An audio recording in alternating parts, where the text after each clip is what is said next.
ètò Yorùbá ni mí, ètò tó darapọ̀ mọ́ àwọn ètò tó ní ṣe pẹ̀lú ìdàgbàsókè àti ìlọsíwájú àṣà àti ìṣẹ̀lẹ̀ Yorùbá.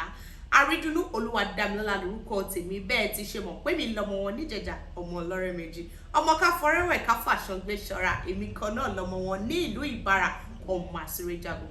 Bẹ́ẹ̀ kì mí lọ́ọ̀lú Èkìtì kò léèwọ̀, torí mi láya wọn ní Ìkọ̀lé Èkìtì. Yorùbá ni mí lètò.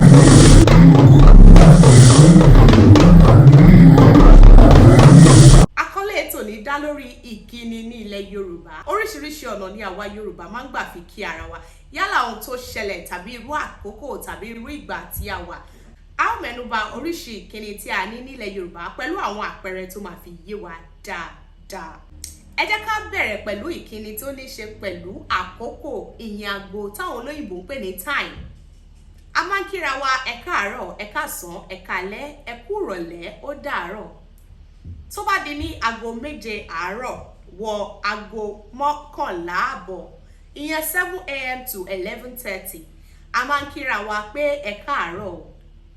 Tó bá di ní aago 12 wọ aago 3, a máa ń kíra wa pé ẹ káàsán. Tá bá ti wá wà ní aago 4 ìrọ̀lẹ́ wọ aago 6 àbọ̀, ìyẹn 6:30 p.m, a máa ń kíra wa pé ẹ kúrọ̀lẹ́ o.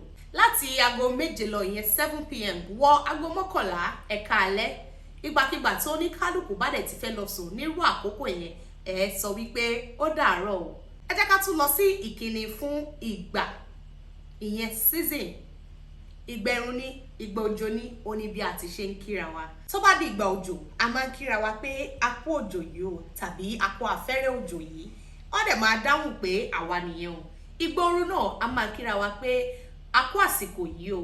Wọ́n á dáhùn pé àwa nìyẹn. Gbogbo nǹkan pátápátá ní Yorùbá fi ní bí a ti ṣe ń kí ara wa. A ní bí a ti ṣe ń kí àwọn oníṣẹ́ ọwọ́. Tá a bá rí àwọn tí wọ́n ń rẹ aṣọ láró, ìyẹn àwọn aláró, a máa kí wọn pé àrẹ̀dú o. Wọ́n á dá wa lóhùn pé olókun á gbé ọ o.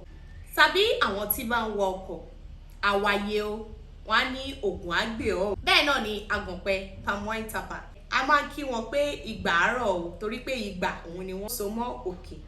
Wọ́n á dáhùn pé ẹ ṣeun. Tá bá tún fẹ́ kí ẹni tó ń ṣerun lóge, onídìrí, à kí wọn pé ojú gbòòrò, wọ́n á ní òyàyà o. Ní báyìí, ìkíni fún ìṣẹ̀lẹ̀, yálà èyí tó dáa tàbí ìdàkejì ẹ̀, kí dáadáa kó máa ṣẹlẹ̀ sí ọ̀dẹ̀dẹ̀ gbogbo wa. Ẹni tí ó bá bímọ, à kí wọn pé ẹ kú ewu ọmọ o, a ní ẹ ṣeun. Ẹ má ṣì mí gbọ́, ẹni tó bá ṣẹ̀ ìbímọ, tó bá ti ń di pé ọjọ́ mẹ́jọ ti ń kọjá, wọ́n á ní ẹ kú ọwọ́ lómi. Torí mo mọ̀ pé ìyẹn ni a máa ń sábà gbọ́ káàkiri àti ẹ kú ewu ọmọ. Àmọ́ ẹ jẹ́ ká mọ ìyàtọ̀ ẹ̀ àti àkókò tá a máa ń sọ pé ẹ kú ọwọ́ lómi. Bẹ́ẹ̀ náà ni a nígbà àti ṣe ń kí ẹni tó bá ṣẹ̀ kó wọ ilé tuntun. À kí wọn pé ilé àtura, wọn á ní ẹ ṣeun púpọ̀. A bá wá ríbi tí ènìyàn ti papòdà, wọ́n á kí wọn pé ẹ kú lédè o. Ọlọ́run á forí jòkó o. Wọ́n á sì fèsì pé ẹ ṣé o, a ò ní fi irú ẹ̀ san fúnra wa o. Àwọn ìkíni pẹ́pẹ̀pẹ́ tó ní ṣe pẹ̀lú bí ìrìn àjò. Ẹni tó bọ́ta tó ń lọ bìkan á sọ fáwọn tó wà lé pé ó dàbọ̀.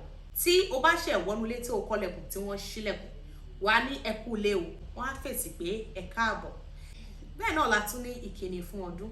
Èyíkéyìí ọdún tá a bá ń ṣe, a ó kọ̀ fi sí pé a kú ọdún iṣu o, a kú ọdún àjọbọ o, a kú ọdún èyíkéyìí ọdún tó bá ti jẹ́, a ó sì máa fèsì pé àwa nìyẹn o, ẹ̀mí wá ṣe ọ̀pọ̀lọpọ̀ ẹ̀ láyé. Kò sí ohun tí Yorùbá kò kì í fi ń kíni. Ìkíni jẹ́ ohun tí Yorùbá fi ń fi ìfẹ́ hàn sí ara wọn. Ohun ló máa tún jẹ́ ká mọ ọmọ Yorùbá àtàtà. Ó tún máa ń mú ẹwà àti ìwúrí bá àṣà wa. A ò ní rí jù báyìí lọ lórí ètò tòní. Ẹ má gbàgbé láti tẹ̀lé wa lórí Instagram account wa Àrídùnnú TV. Kí ẹ dẹ̀ máa fi gbogbo ìgbà fi ìfẹ́ hàn sí wa, yálà lórí YouTube tàbí orí Instagram wa. Tẹ́ bá lóhunkóhun tí ẹ fẹ́ ká gbé sọ lórí ètò, ẹ jẹ́ ká mọ̀ kẹ́ ẹ fi tó wa létí ní comment section. Kí ẹ dẹ̀ má gbàgbé láti subscribe sórí YouTube channel wa náà, Àrídùnnú TV. Kí ẹ máa fi ìfẹ́ hàn sí wa ní gbogbo ìgbà. Àrídùnnú Olúwadámilọ́lá ló ń kí yín pé ó dàbọ̀, ire o.